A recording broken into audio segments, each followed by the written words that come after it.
Ja ongi nüüd siis õige aeg käes ka oma taimede ümber istutamiseks.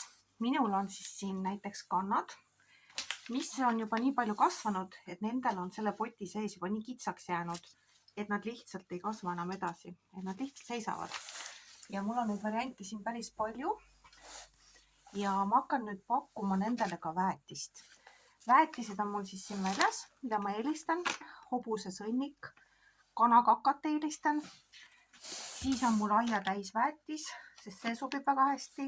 Õitsvate lillede väetis ja tegelikult sobivad ka kurgi ja tomati väetised, sest need kõik annavad kannale piisavalt energiat.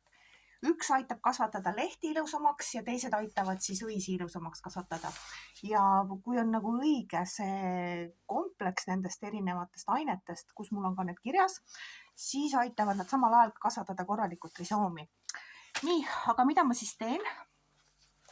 Panen siia turbamulla, see on siis tavaline kuiv turbamuld. See on nüüd jäänud mul üle igasuguste kannade talvitumisest, sest mul ei olnud lihtsalt seda kõike vaja, aga see on kõik puhas. Siia lihtsalt on natukene sisse segunenud ka perliiti. Nii, ja siin on mul siis väetised ka juba.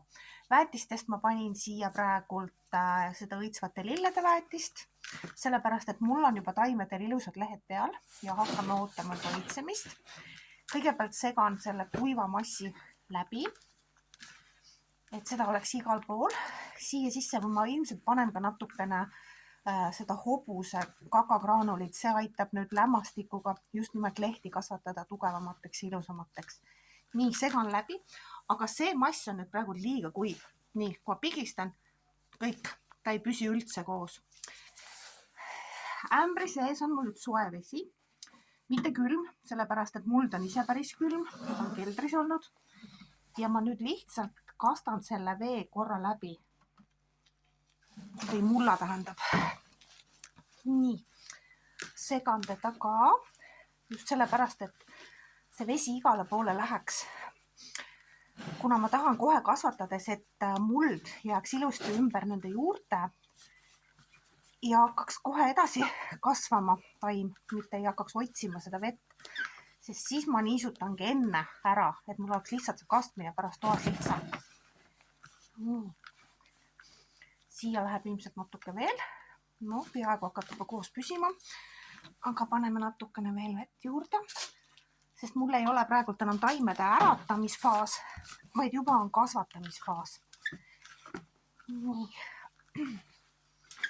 Ja ma korra vaatan, enne kui ma siin lõpetan selle segamise, et mida mul see väike taim üldse teeb. Nii.